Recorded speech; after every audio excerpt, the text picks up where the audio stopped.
Voilà, bon courage. Attaché.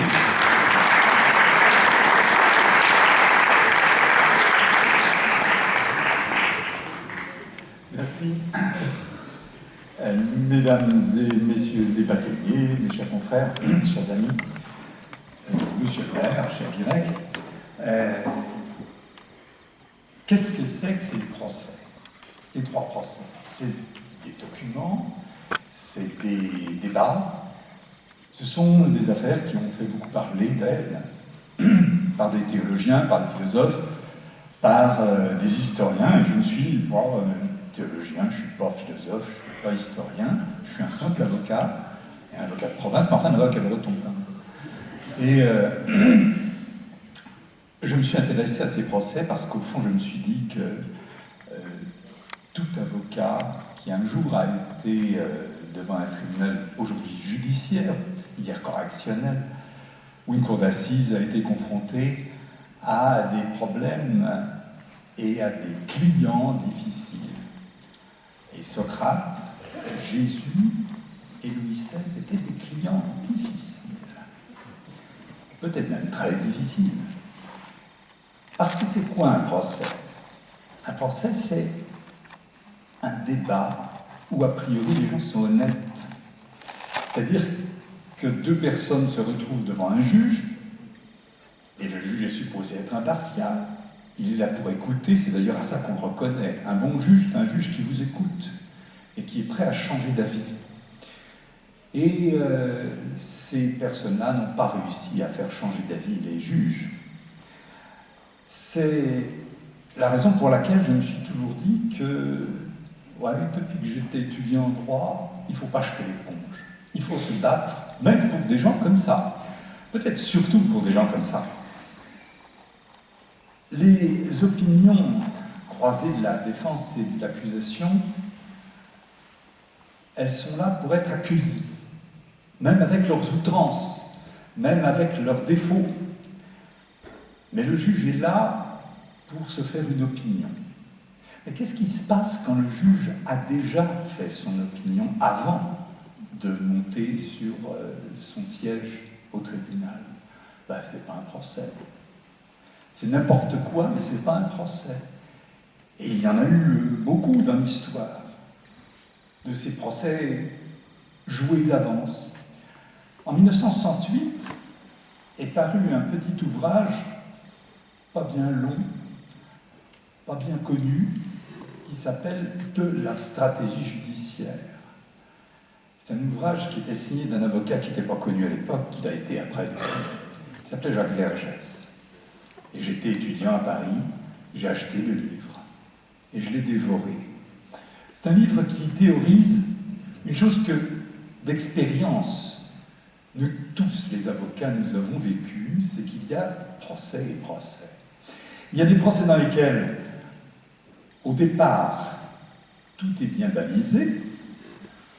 L'accusé est en face de son juge qui le reconnaît comme un bon juge, un juge susceptible d'être à la hauteur de l'événement et qui est susceptible peut-être de lui donner raison.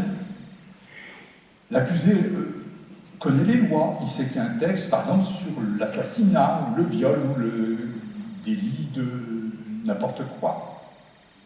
Et qu'il y a une peine, c'est prévu, tout ça, ça marchait très bien.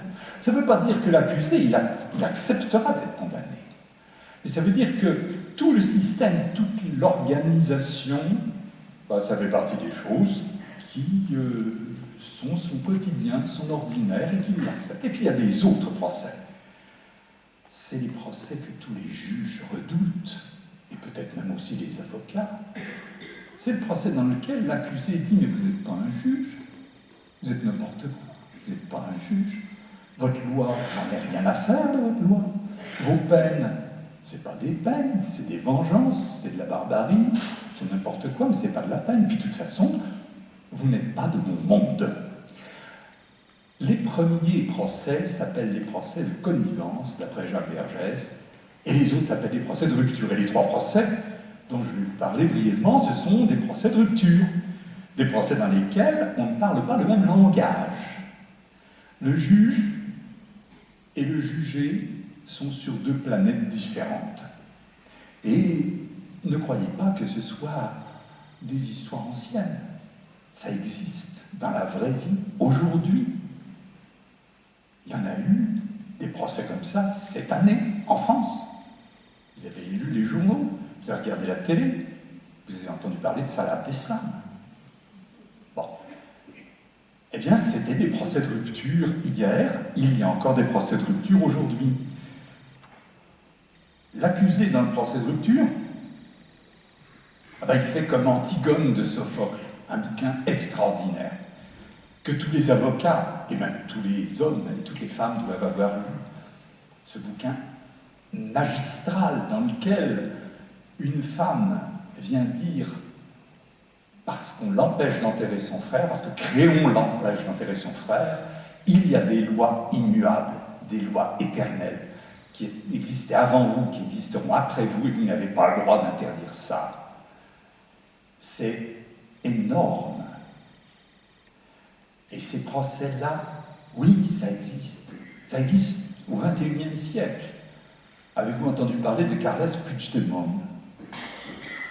Il a été accusé par l'État espagnol, je cite, de rébellion, sédition, détournement de fonds publics et désobéissance à l'autorité. Non mais quelle blague! C'était pas de cela qu'on l'accusait. On l'accusait d'avoir proclamé la République catalane au sein de la monarchie franquiste. Franquiste. Ah, putain. Oh là là. Et façon. Espagnole.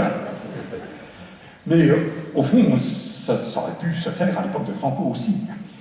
C'est-à-dire que dans ce type de procès, pour arriver à s'en sortir, l'accusé doit mettre en œuvre des procédures, avoir que ses avocats aient l'idée de mettre en place un système de défense qui échappe absolument aux autres systèmes de défense. Et le résultat pratique pour Carles Puigdemont, c'est qu'en 2019, il a été élu député européen, qu'on a abandonné toutes les poursuites contre lui. Bon. Alors je vais vous parler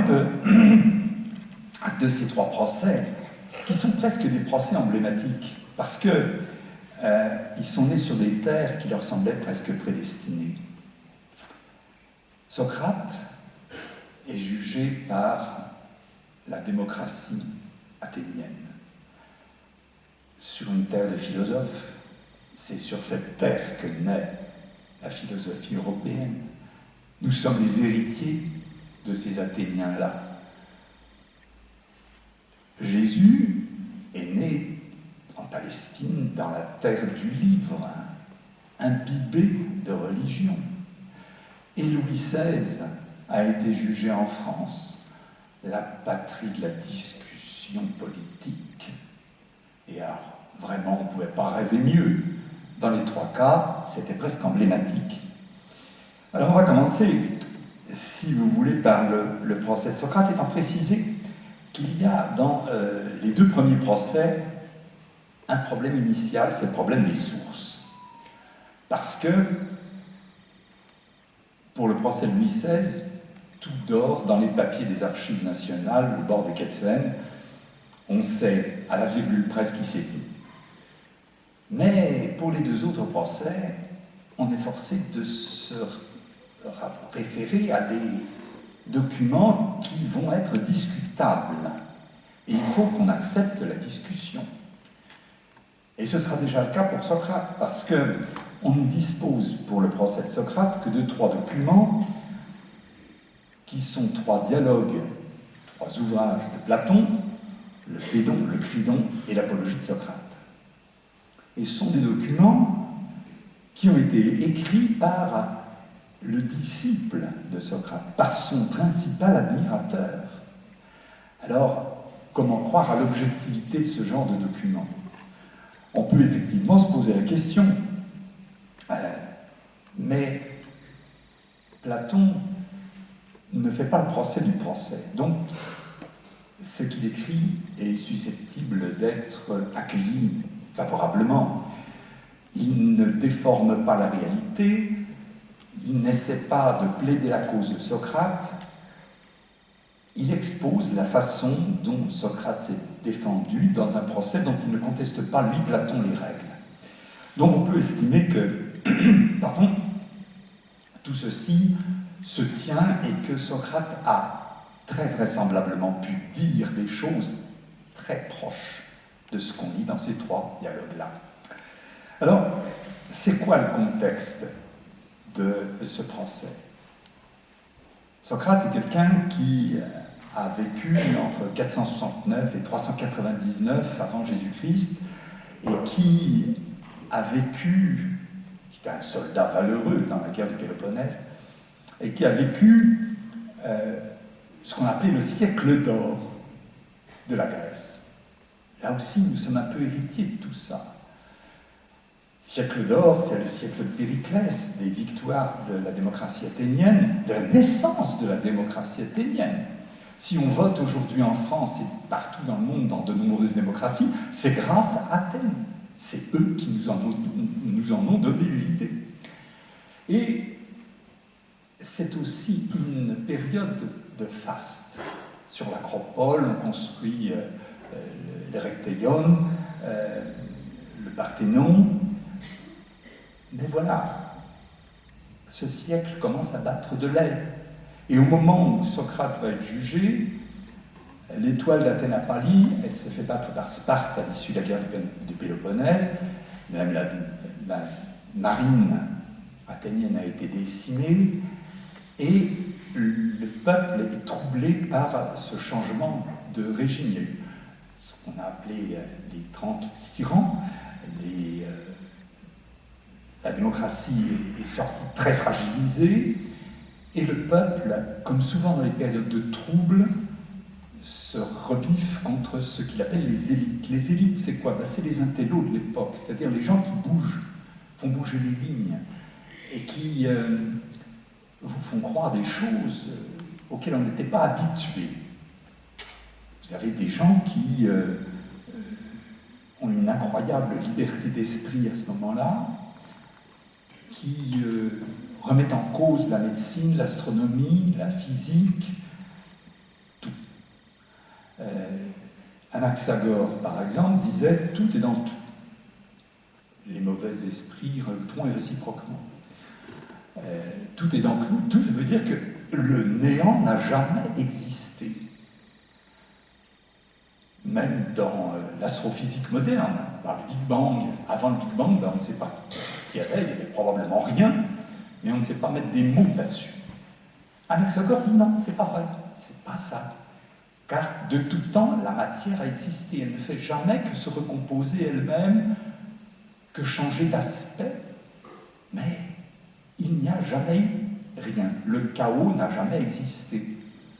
Ah bon? Ben, c'est pas ce que dit la religion officielle de la Grèce. Rappelez-vous ce que vous avez peut-être appris à l'école, le chaos primitif, la naissance de Gaïa, la Terre, les titans, Chronos, etc. Tout ça, ça n'existe plus pour Anaxagore. C'est terminé. Et tout à l'avenant. Tout le monde peut se permettre de dire qu'au fond, ce qu'a enseigné l'école officielle, si je peux parler ainsi, dans les siècles précédents, ou au moins dans les décades précédentes, c'est à mettre aux orties, ça ne vaut plus rien. C'est dans ce contexte de trouble que va se situer le procès de Socrate, et on va lui faire d'abord le procès d'être assimilable aux sophistes. Les sophistes sont des orateurs. On les paye pour dire quelque chose, et 8 jours après, on les paye pour dire le contraire. Ils empochent dans les deux cas, et ils plaident dans un sens et dans l'autre. Et ce sont des gens que le pouvoir craint, parce qu'ils déstabilisent la société. Et la société elle-même est rebiffée par ces nouvelles croyances qu'on vous assène comme des vérités et qui finalement bousculent tout ce que l'on croyait auparavant. Alors qu'est-ce qu'on va lui reprocher? On va lui reprocher son impiété à Socrate. Bon, il professe ce qu'on appelle la maïeutique, c'est-à-dire l'art de faire accoucher par les gens leur propre vérité qui dort au fond de chacun. Et il exerce une véritable fascination sur toute la jeunesse athénienne. C'est quelqu'un qui fait parler de lui, et qui fait parler de lui dans les plus hautes sphères, puisque Critias sera par la suite gouverneur d'Athènes, et Critias est un de ses disciples.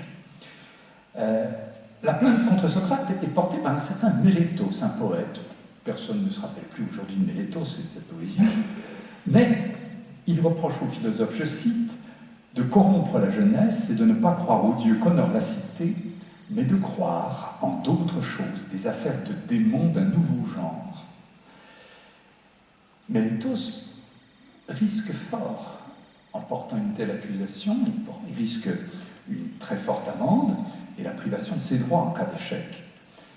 Mais, et j'y viendrai dans une seconde, la procédure pénale à l'époque athénienne est quelque chose d'assez incroyable pour nous, les juristes modernes, et elle permet à n'importe qui de se lever et de dire « je porte accusation contre vous ». C'est la démocratie. Il n'y a pas de filtre.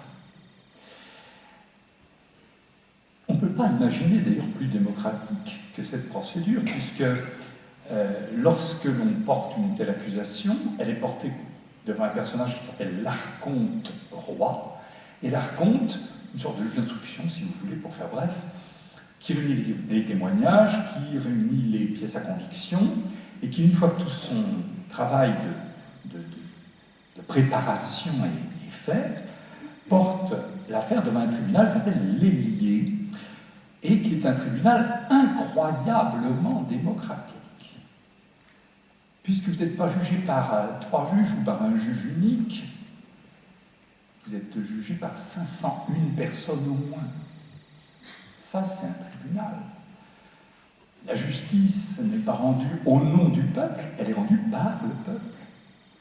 Alors évidemment, c'est un peuple un peu choisi quand même. Désolé mesdames, il n'y a pas de dames dans de l'eau. Il n'y a pas d'étrangers non plus, les métèques. Il n'y a pas d'esclaves. Donc ça fait un tri. Enfin, a priori, pour une justice datant de siècles et de siècles avant notre ère, c'est quand même extraordinairement moderne. Et cette procédure qui va se lancer va être une procédure orale, entièrement orale, où l'accusé, vous, moi, est en face de ses juges et essaye librement de les convaincre en disant tout ce qu'il veut, tout. Pas d'avocat. Il y avait une espèce d'avocat dans la Grèce à l'époque de Socrate, qu'on appelait les logographes, des gens qui faisaient une sorte de résumé écrit de l'argumentaire de la personne accusée. Si je voulais être méchant, je dirais que c'est comme les avoués d'hier, qui faisaient le papier. Bon. Mais ils ne s'exprimaient pas oralement, les logographes. Ils laissaient l'accusé parler. Pas de procureur non plus. Non.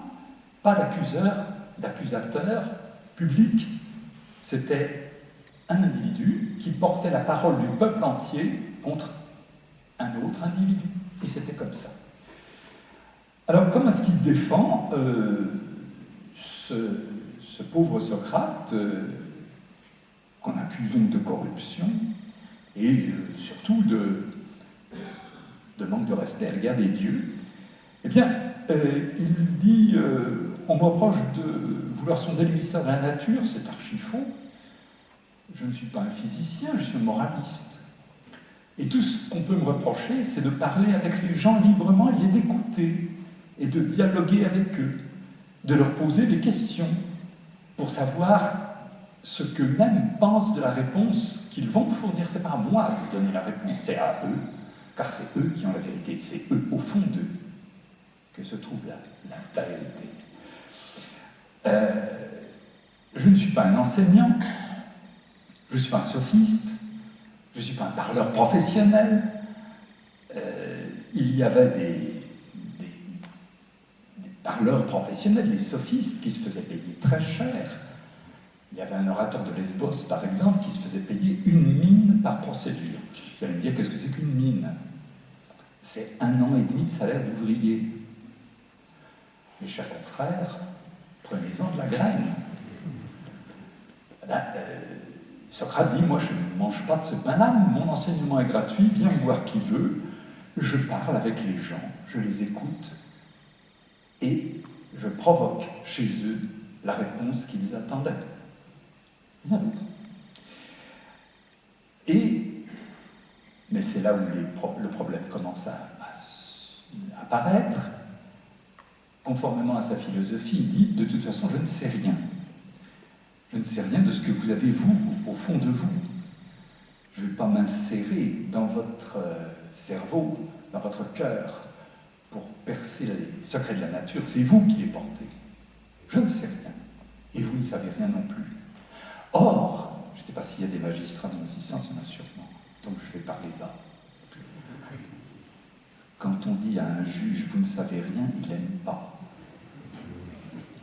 Quand on dit ça à un avocat, il n'aime pas non plus. Et même en général, personne n'aime entendre ce genre de choses. Il le dit quand même. C'est-à-dire que, suivant la formule tirée de l'apologie de Socrate, il invective finalement les juges en disant « Moi qui effectivement ne sais rien, je ne vais pas m'imaginer que je sais quelque chose et vous-même, vous ne savez rien. » Bon. Moi, si j'étais en robe devant Socrate, je lui dirais discrètement « Moderato ». Ça ne va pas plaire, mais c'est une marque de fabrique du procès de rupture. Non, il n'obéit pas à autre chose qu'à sa vision des choses, qu'à ce qu'il a à transmettre comme message, et je peux lui dire n'importe quoi comme avocat, il ne m'écoutera pas. Et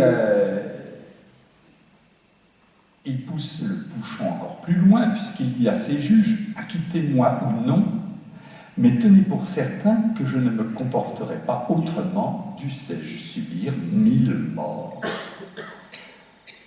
Bon, les choses se gâtent.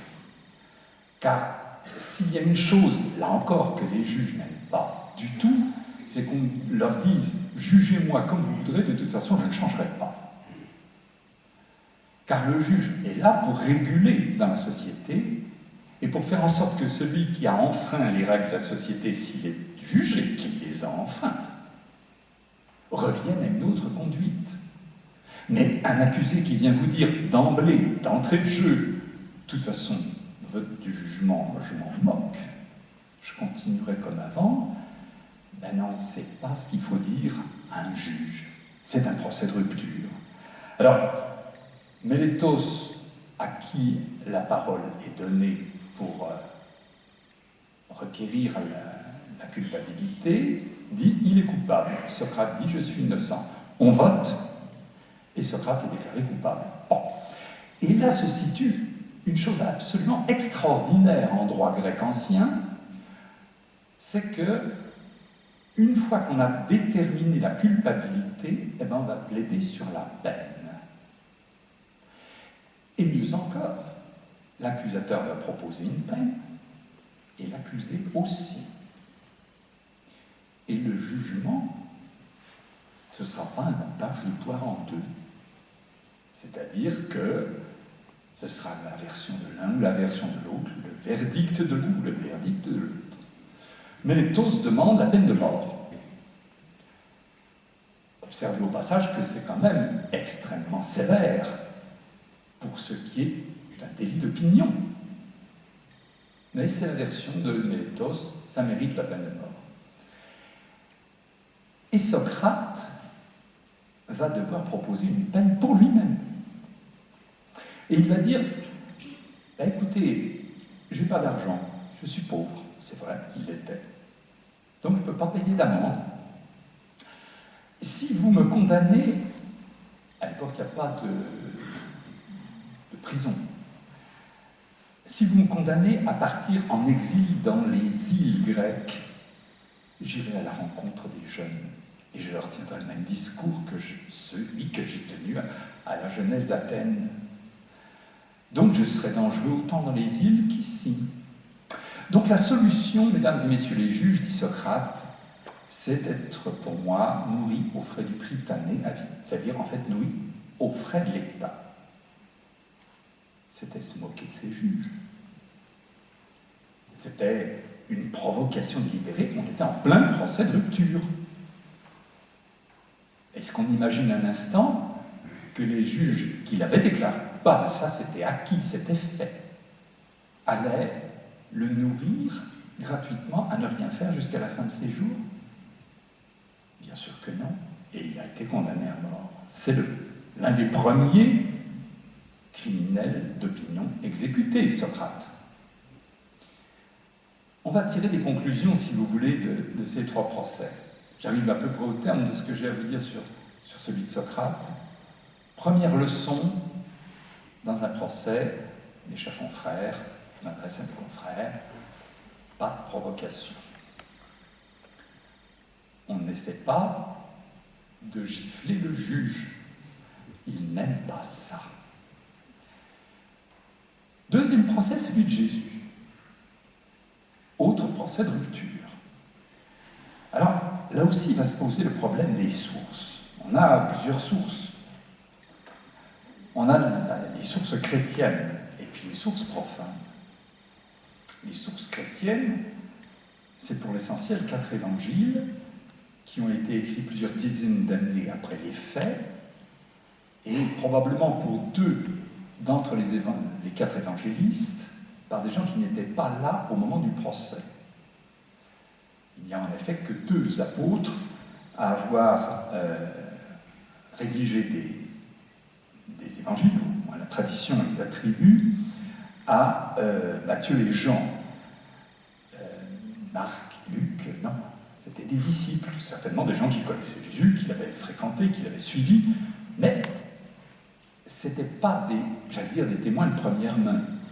Or, nous, juristes, nous sommes très attentifs à trouver des gens qui soient le plus fiables possible, le plus près de la réalité possible, des gens qui ont assisté au procès, par exemple.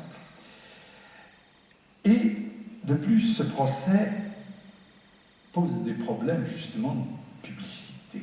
Il y a certains épisodes qui sont rapportés par les évangélistes qui, certainement, se sont produits en public, et ça correspond à peu près à la façon dont se passaient les procès à l'époque chez les Juifs. C'est par exemple le marché mis entre les mains du public. Voulez-vous que je libère Barabbas ou que je libère Jésus? Là, il y a plein de témoins.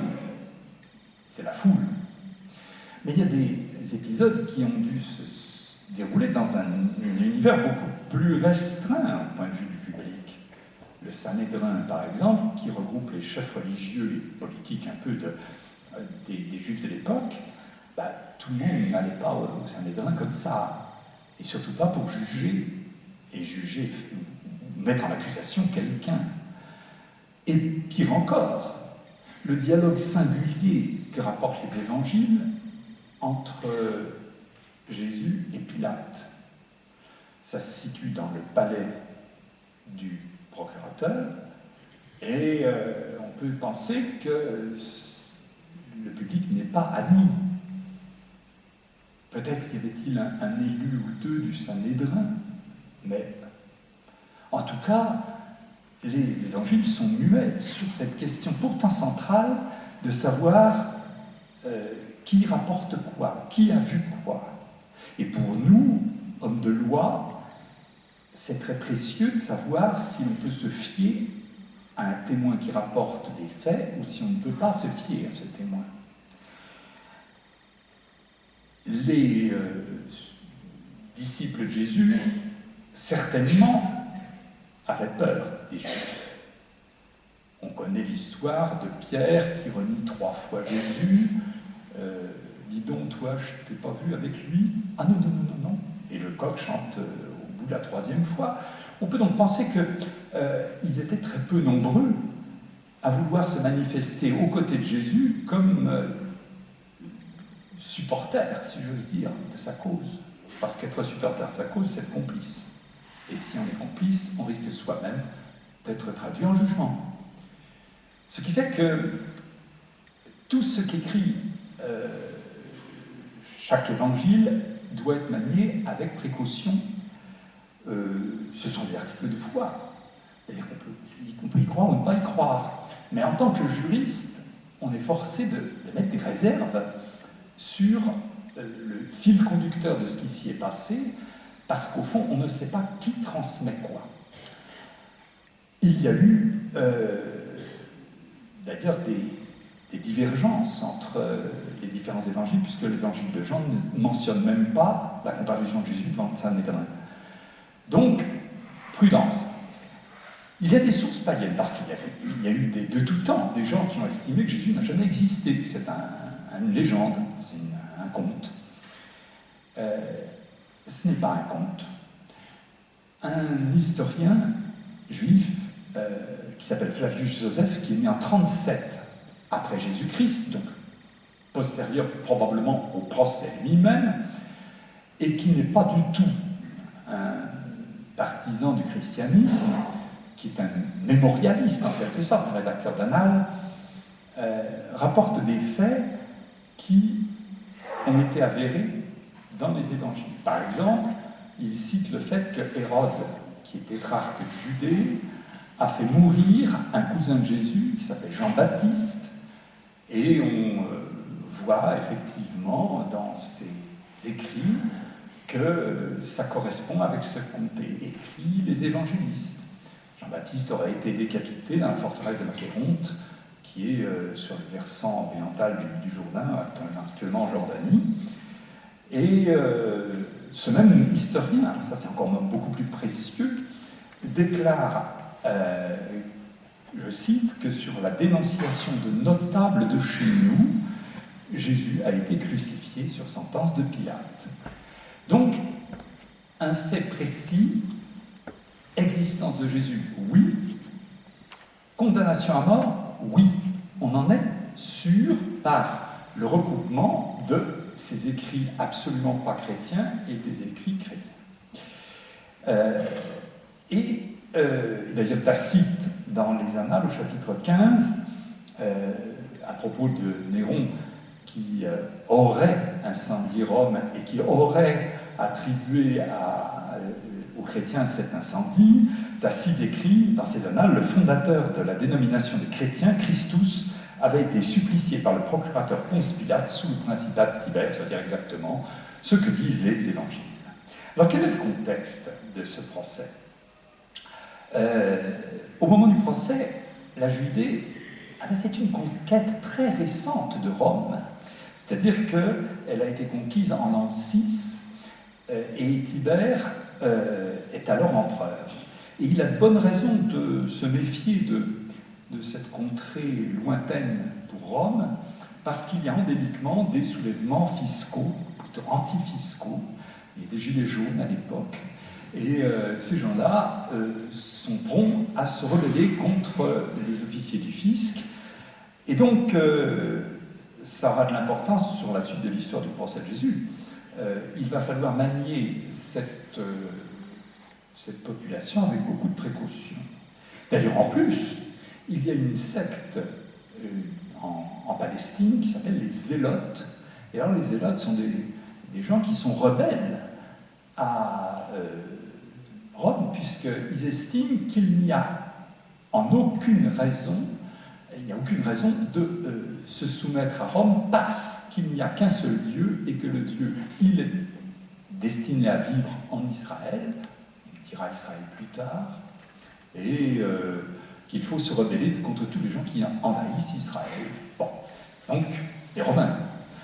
Alors, Pilate, lui, il vient d'arriver au moment du procès, il est là depuis l'an 26, donc il ne connaît pas encore très bien les mœurs locales, mais il sait que c'est un territoire à surveiller de très près. Alors, qu'est-ce qu'on reproche à Jésus ?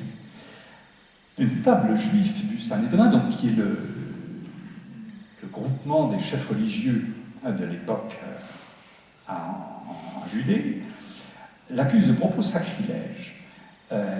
Il a promis qu'il allait démolir le temple, et donc c'est quelqu'un qui risque de créer une sédition et de mettre à terre, comme les faits se produiront plus tard d'ailleurs, les moellons de pierre du temple de Salomon. Et en plus, il dit qu'il est capable, lui tout seul, de les remonter en 3 jours. Bon, prennent au pied de la lettre ce que Jésus disait, et qui était évidemment un double sens. Alors, c'est pas seulement ça. Qu'il fasse des promesses irréalistes, passe encore. Mais en plus, il se proclame fils de Dieu. Alors ça passe pas. Parce que dans la religion juive, il n'y a qu'un Dieu, qu'on n'ose même pas d'ailleurs nommer. On n'a pas le droit de le nommer. On le nomme avec des consonnes. Et cet homme-là prétend qu'avant toute éternité, avant la création décrite dans la Genèse, il existait. Mais qu'est-ce que c'est que ce racontard? C'est quelqu'un qui s'attribue, qui s'arroge, en quelque sorte, le droit d'être Dieu. C'est un blasphème. Et les chefs juifs sont très ennuyés, parce qu'ils n'ont pas le droit, eux, de le condamner. Pourquoi? Tout simplement parce que la Judée est une colonie romaine. Et contrairement à ce que beaucoup de gens, et notamment des catholiques, qui pendant des siècles ont déclaré, ce n'est pas du tout les Juifs qui ont tué Jésus. S'ils l'avaient tué, ils l'auraient tué avec le droit pénal juif, c'est-à-dire qu'ils l'auraient lapidé. Or, il a été crucifié. Et la crucifixion est une torture à mort, typiquement romaine, au terme d'un procès mené par un Romain, qui était détenteur de l'imperium, c'est-à-dire du pouvoir de juger, par délégation de l'empereur, comme le préfet de la ville à Rome, les préfets en province et Ponce Pilate avaient le pouvoir de juger. C'est un jugement romain contre un juif. Ce n'est pas un procès de juif contre un juif. Alors, ils sont donc très ennuyés. Donc, ils auraient dû, s'ils avaient la possibilité de le tuer, ils l'auraient lapidé. Et puis le blasphème, c'est ce qui s'est passé pour Paul à Tarse, c'est puni de 39 coups de fouet. Il a blasphémé. Bon, s'il a blasphémé, les chefs religieux doivent lui infliger 39 coups de fouet. Pas un de moins, pas un de plus. On se croirait en Iran aujourd'hui. Enfin, ils ne l'ont pas fait. Et ils ne l'ont pas fait pourquoi? Parce que, je le répète encore une fois, ce n'est pas un procès juif, c'est un procès romain. Et les peines corporelles. Alors, les peines corporelles, dans le droit romain, sont une invention relativement récente, puisque pendant les quelques 450 ans de la République romaine, il y a eu très très peu de peines de mort. Les châtiments corporels étaient très peu en vigueur sous la République romaine. Mais en revanche, à partir du moment où l'Empire a été institué, donc à l'époque d'Auguste, les châtiments corporels et les peines de mort ont été absolument courants. Et même mis en scène. Il y avait ce que l'on appelait les supplicia exquisita, les supplices exquis, raffinés, qui étaient en fait du sadisme, et dans lesquels le peuple romain se délectait de voir souffrir le plus possible les victimes condamnées à mort. Ainsi, Callistrate déclare que les assassins de grand chemin doivent subir le châtiment de la croix à l'endroit même où a été commis leur crime, afin que par ce spectacle terrifiant, les autres soient dissuadés de commettre de semblables forfaits. Et dans ces annales aussi, Tacite, toujours à propos de l'histoire des chrétiens de Rome qui auraient incendié la ville sous le principat de Néron, Tacite dit « On fit de leur supplice, pas des chrétiens, de tous les gens qui étaient suspects d'avoir incendié Rome, un divertissement. Les uns couverts de peaux de bêtes périssaient dévorés par les chiens, d'autres mouraient sur des croix où ils étaient enduits de matière inflammable et quand le jour cessait de luire, on les brûlait à la place de flambeaux. C'est-à-dire qu'on aurait même pu imaginer que le Christ ait été victime non seulement d'une mort sur la croix, mais d'une mort par incendie suivant.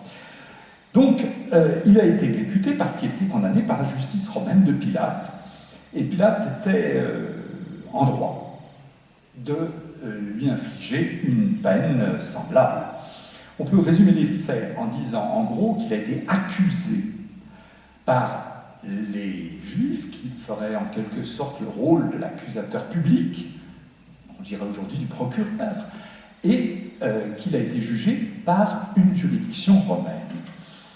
Et là, l'argument avancé a été l'argument de la subversion. Alors, c'est en fait un double jeu auquel se sont livrés à la fois Pilate et les Juifs du Saint-Médrin.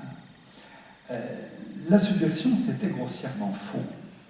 Parce que, si l'on en croit les évangiles, Jésus n'avait arrêté de dire que son royaume n'était pas de ce monde. Donc il n'était pas là pour ériger en royauté son pouvoir personnel. Alors pourquoi est-ce que Pilate le fait mourir? On va voir que c'est un peu par faiblesse à l'égard des notables juifs, parce que ça bouillonne de partout et qu'ils ne cherchent pas les ennuis, et donc par ce motif de risque insurrectionnel, il se dédouane même vis-à-vis de Rome. Si jamais on apprend à Rome qu'il y a des problèmes, il aura fait le job, il l'aura condamné, et on ne pourra rien lui reprocher. Dans un passage des évangiles, les chefs juifs résument bien l'enjeu du procès. Si tu délivres Jésus, tu n'es pas l'ami de César, puisqu'il se nomme lui-même fils de Dieu et roi. Et roi. Si tu le libères et qu'il devient roi, il va s'emparer du royaume de César. Alors on voit effectivement Jésus, avec sa troupe armée, marcher sur Rome et détrôner Tibère. Alors quelle est la défense de Jésus? D'abord, question d'avocat. Dans quelle langue on parle? Chose curieuse, je crois que nous sommes tous habitués à nous poser des questions étranges, mais c'est une question que l'on pose très rarement et que je me suis posée à moi-même. Fraîchement arrivé en Judée, Ponce Pilate ne parlait évidemment pas l'araméen. Il n'allait pas apprendre l'araméen, alors que peut-être d'ailleurs il devait continuer sa carrière politique dans d'autres colonies de Rome, de l'Empire. Est-ce que Jésus parlait latin? Probablement, est-ce qu'il devait connaître quelques mots? Mais ça devait être très limité. Et je me posais cette question jusqu'il y a quelques semaines, et j'ai posé la question à quelqu'un que je connaissais d'assez longue date, qui est l'ancien archevêque de Toulouse, Monseigneur Le Gall, et c'est lui qui m'a un peu soufflé la réponse. Il m'a dit « Personne ne sait, mais probablement en grec ancien ». Ça fait curieux de penser que ce procès a été entièrement un dialogue en grec de Ponce Pilate et de Jésus. Mais à l'époque, le grec ancien était répandu dans tout le bassin méditerranéen. C'était la langue véhiculaire d'un peu monsieur tout le monde. C'était un grec très rudimentaire. On dirait un grec un peu globiche aujourd'hui, c'est-à-dire basique. Et d'ailleurs, on verra que dans la conversation entre Pilate et Jésus, on ne s'étend pas trop, c'est très court. Les questions et les réponses sont très brefs, très brefs. Et il faut se rappeler que 270 ans avant le procès de Jésus, la Bible avait déjà été traduite en grec, c'est la version qu'on appelle les Septante. Donc, tout le monde parlait peu ou prou le grec, surtout dans des endroits comme Jérusalem, qui étaient des endroits déjà extrêmement cosmopolites, où se retrouvaient des gens de peuplades très différentes, d'Afrique du Nord, du Proche-Orient, d'Asie, de Grèce. Donc, on peut raisonnablement penser qu'ils ont parlé en grec, et peut-être que si ce n'était pas le cas, Jésus aurait pu ou a pu avoir recours à un interprète. Personne n'en parle, mais on sait par d'autres canaux historiques dans la procédure pénale romaine que l'interprète faisait partie des droits de la personne qui ne parlait pas le latin lorsqu'elle était déférée devant un tribunal romain. Donc on peut supposer ces choses-là. Pas d'avocat. Maître Cicéron n'a pas été pressenti, d'ailleurs il était mort depuis quelque temps, parce que tout simplement Jésus n'était pas citoyen romain. Un citoyen romain pouvait prétendre à l'assistance d'un avocat, pas un étranger. Et le dialogue, alors c'est quoi? C'est un dialogue de sourds entre Pilate et Jésus. Il faut dire ce qui est. Quelle est la question qui intéresse Pilate? Est-ce que je vais être renversé, moi? Est-ce qu'il va marcher sur Rome? Est-ce qu'il mène une sédition, une subversion? Est-ce qu'il va lever une armée? C'est ça ce qui intéresse Pilate. Il lui pose la seule question qui l'intéresse. Lui, Pilate, es-tu le roi des Juifs? Alors là, Jésus a la possibilité de dire non. Non, et je ne veux pas. Parce qu'il faut rendre à César ce qui est à César et à Dieu ce qui est à Dieu. Je pense que s'il avait dit ça, il aurait peut-être pu se sauver. Peut-être. En tout cas, il ne le dit pas. Et il répond à Pilate en disant « C'est toi qui le dis ». Calamiteuse défense de Jésus. Monsieur Jésus, dites pas ça. Parce que vous ne niez pas. Vous n'affirmez pas. Et vous instillez dans le doute dans la tête de votre juge. Il faut, dans ces questions hyper précises, répondre de façon hyper précise. Il ne le fait pas. Et finalement, on connaît la suite,